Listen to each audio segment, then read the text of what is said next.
frog pose or Asana is a hip stretching pose. It's getting into the adductors of the hips, adductors. So adductors, the inner thigh, inner hip area. That means that we are abducted. So the legs themselves are abducting away from the center line to get into the stretch in the inner hip, inner thigh area. I've moved my mat aside. I've got these sliders here. First of all, because they slide on my rug, but also they've got a little bit of padding for my knees. And if you're doing this pose on a yoga mat, I highly suggest getting a blanket or getting cushions, something you can pad the knees with. Because the knees are down. The knees become, to a large extent, the foundation of this pose. It's called frog because it's frog shape in the legs, so like little frog legs. So seen from the side first, I've got my knees on the sliders and then I am abducting. I'm letting the knees slide out wide. It's also a good plan when practicing this pose to have either a yoga bolster, or if you're practicing at home, you can have pillows to use as a bolster, something that you are going to melt your belly and your chest into as support so that you don't get trapped, so that we don't get so low that it feels like you're stuck in the pose. In this pose, like most poses, we are ideally keeping the mid part of the knees, middle of the kneecap, pointing the same direction as the middle toes. So that can mean that the feet set up slightly differently depending on how abducted, how wide the knees go.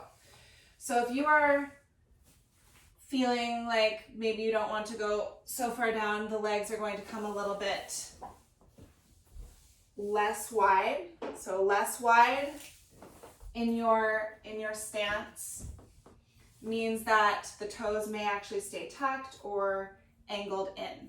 So toes pointed slightly inward.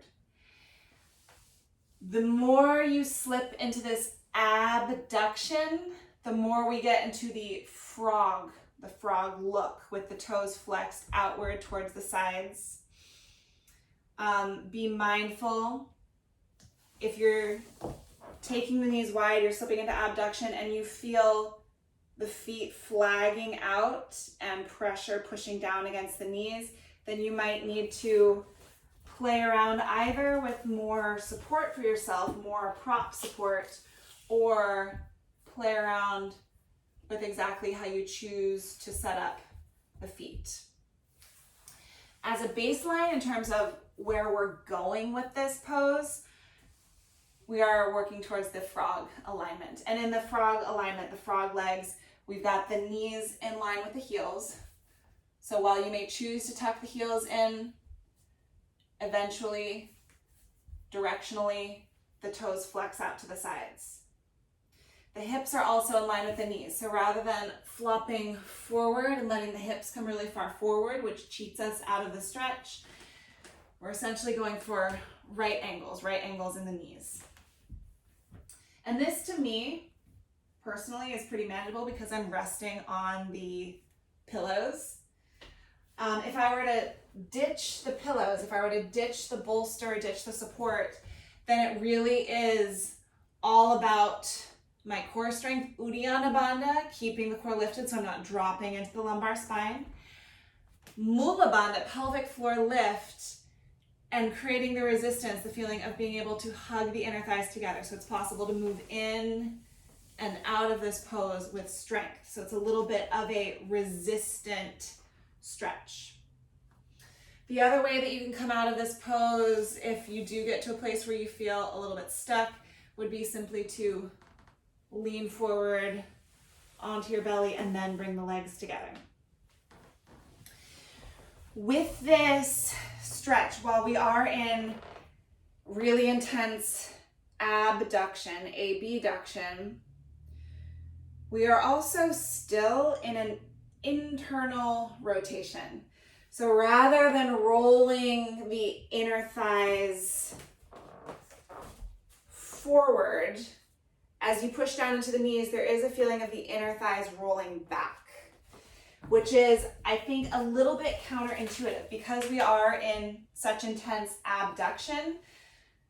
There's a jump that our brains make where we think, oh, it's also external rotation. But really, if you press the inner thighs down, think about rolling the inner thighs back, then you may feel a little more lift through the core and a little bit more of a sustainable stretch happening in the hips. This is, like I've said a couple times, it's an intense hip stretch. And in terms of safety, the biggest consideration is the knees, making sure that we're not twisting the knees and putting undue pressure on the knees.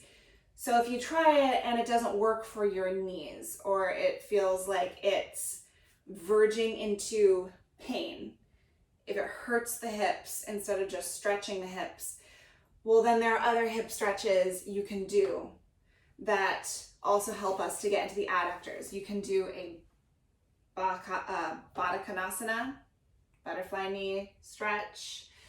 There is frog squat, which we've talked about, Malasana,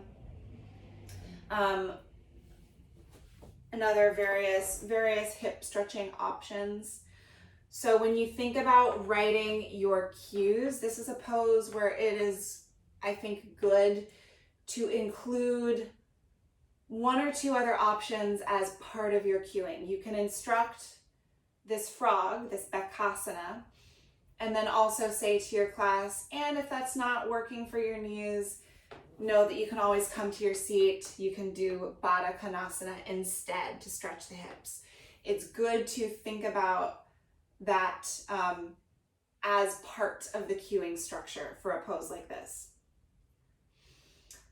When you're thinking about the foundational to this pose is the knees and the positioning of the feet, and whether or not you choose to use props for support. And if you're not using props, you're supporting on your arms. So how do you want to cue the Uddiyana Bandha engagement, core engagement? Please write down questions you may have for this particular stretch and at least a few cues, and be prepared to share them.